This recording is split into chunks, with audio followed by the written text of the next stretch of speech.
अस्सलाम वालेकुम class. I am student of BSIT 7th morning. आज का मेरा टॉपिक है स्ट्रेटेजिक प्लानिंग एंड HRIS। सबसे पहले हम देखते हैं कि स्ट्रेटेजिक प्लानिंग क्या होती है।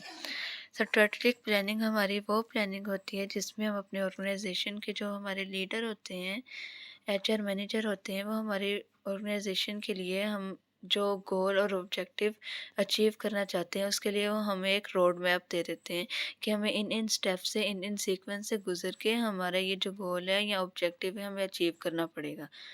HR के प्रोसेस होते हैं कुछ, वो देखते हैं।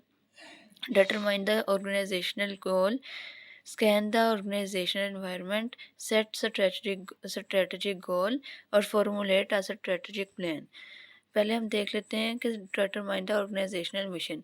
इसमें हम यही चीज़ डिफाइन करते हैं कि हमारी ऑर्गेनाइजेशन का पर्पस क्या है, हमारी ऑर्गेनाइजेशन का स्कोप कितना है, उसमें क्या क्या जो ऑपरेशंस है वो परफॉर्म हो रहे हैं, और हमारी ऑर्गेनाइजेशन मतलब उसका वजूद क्यों है, किस वजह से वो बनी है, क्या उसमें काम हो रहा है, ये सारा कुछ।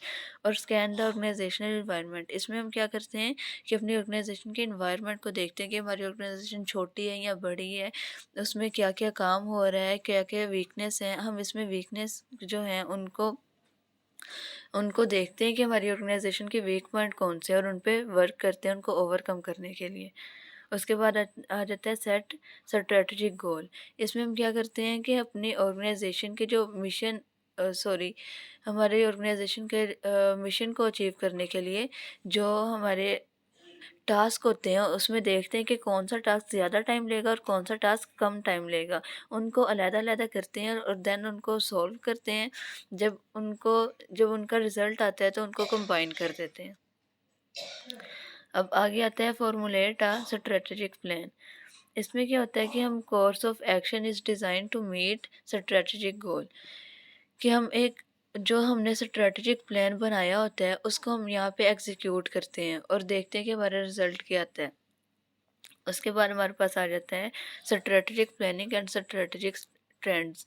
The basics of strategic planning, ये है इसका पहला पॉइंट। अब हम देखते हैं कि इसके अंदर क्या है। A strategy is a companies plan for how it will balance it's internal strength and weakness. वो कह रहे हैं कि ये जो स्ट्रेटजी इसके बेसिक्स हैं ये क्या है कि हम लोगों ने अपने इंटरनल स्ट्रेंथ को कैसे बैलेंस करना है, और जो हमारी वीकनेसेस हैं जो कि हमारे एक्सटर्नल अपॉर्चुनिटीज़ के लिए हमारे लिए मुश्किल का बायस बन रही है, उसको हमने कैसे ओवरकम करना है, किस तरह से हमने अपने ऑर्गेनाइजेशन को मेंटेन करना है।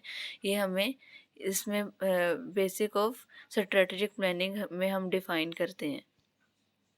उसके बाद आ जाता है स्ट्रेटेजिक प्लानिंग। इसमें भी हम यही करते हैं कि अपनी ऑर्गेनाइजेशन के वीक पॉइंट्स को देखते हैं, स्ट्रेंथ को देखते हैं, अपॉर्चुनिटीज़ को देखते हैं और थ्रेट्स को देखते हैं। और फिर जो भी हमारे ऑर्गेनाइजेशन को थ्रेट्स होते हैं हम अपनी ऑर्गेनाइजेशन को उससे बचाते हैं, प्रोटेक्ट करते हैं। उसके बाद हमारे पास आ जाते हैं बेसिक स्ट्रेटेजिक ट्रेंड्स।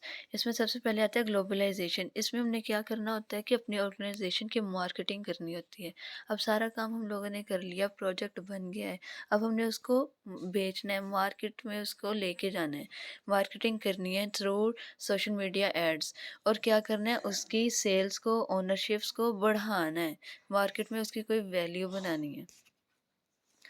उसके बाद आता है technological advance have been forcing and enabling film to become more competitive.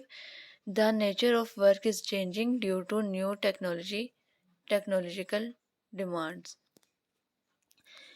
अब यहाँ पे देखें वो कह रहा है कि हमारे काम का जो होता है, मतलब नेचर होती है, वो चेंज हो जाती है due to technology demand, technology की डिमांड की वजह से।